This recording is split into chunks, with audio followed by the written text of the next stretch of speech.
जय मसीह की दोस्तों, प्रभु के नाम में आपको स्वागत करता हूं। क्या आपने कभी रात के आकाश की ओर देखा है और सोचा है परमेश्वर ने यह सब क्यों बनाया?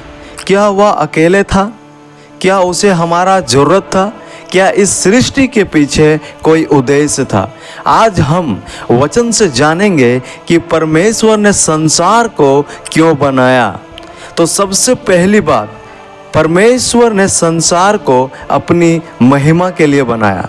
यशायाह की किताब उसका 43 का 7 पद कहता है, हर एक को जो मेरा कहलाता है, जिसको मैंने अपनी महिमा के लिए सृजा, जिसको मैंने रचा और बनाया है। परमेश्वर ने संसार को अपनी महिमा, ग्लोरी को प्रकट करने के लिए बनाया। वह हमें इसलिए नहीं बनाया कि वह अकेला था या उसे कुछ चाहिए था। परमेश्वर तो त्रिएक है, पिता, पुत्र और पवित्र आत्मा, और हमेशा से परिपूर्ण है। परमेश्वर ने इसलिए सृष्टि की ताकि उसका महिमा, सामर्थ, प्रेम और पवित्रता प्रकट हो सके। आप और मैं परमेश्वर की महिमा को प्रकट करने और आनंद लेने के लिए बनाए गए हैं।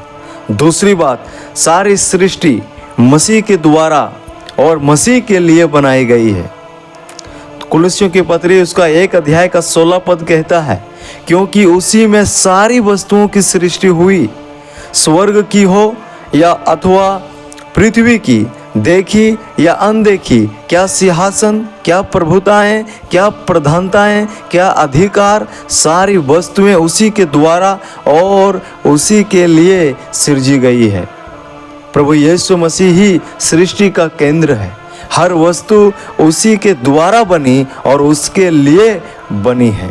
इसका अर्थ है कि सृष्टि का अंतिम उद्देश्य मसीह की महिमा है।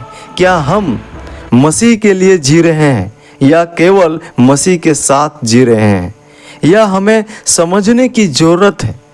हम जो उसकी सृष्टि हैं, हमारा यह कर्तव्य है कि हम उस महान प्रभु की महिमा करें, उसकी स्तुति करें, उसका धन्यवाद करें, उससे प्रार्थना करें।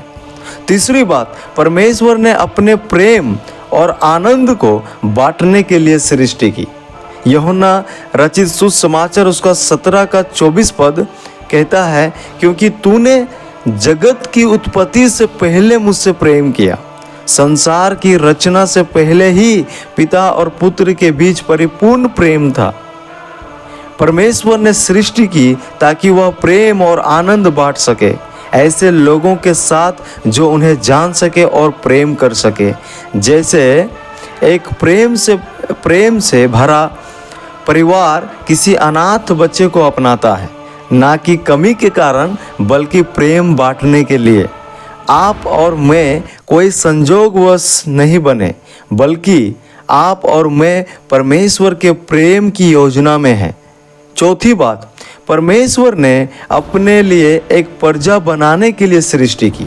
प्रकाशित वाक्य उसका 21 अध्याय का 3 पद कहता है, फिर मैंने सिंहासन में से किसी को ऊंचे शब्द से यह कहते सुना कि देख, परमेश्वर का डेरा मनुष्यों के बीच में है। वह उनके साथ डेरा करेगा और वे उसके लोग होंगे, और परमेश्वर आप उनके साथ रहेगा और उनका परमेश्वर होगा।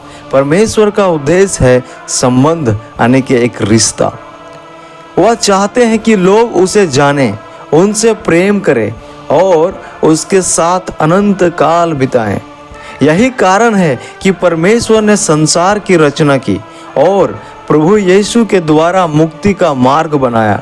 एक मुख्य बात को समझ लीजिए भाइयों, सृष्टि आरंभ थी, क्रूस केंद्र है और नई सृष्टि लक्ष्य है।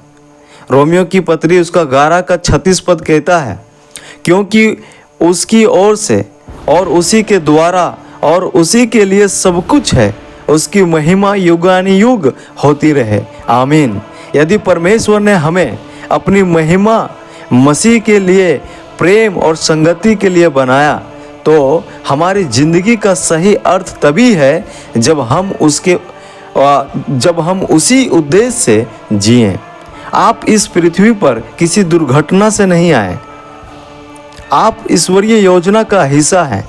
यदि आप मसीह के प्रेम से इधर उधर हो गए हैं तो आप प्रभु के सामने प्रार्थना करें, क्षमा मांगे और प्रभु आपको क्षमा देंगे और शांति देंगे।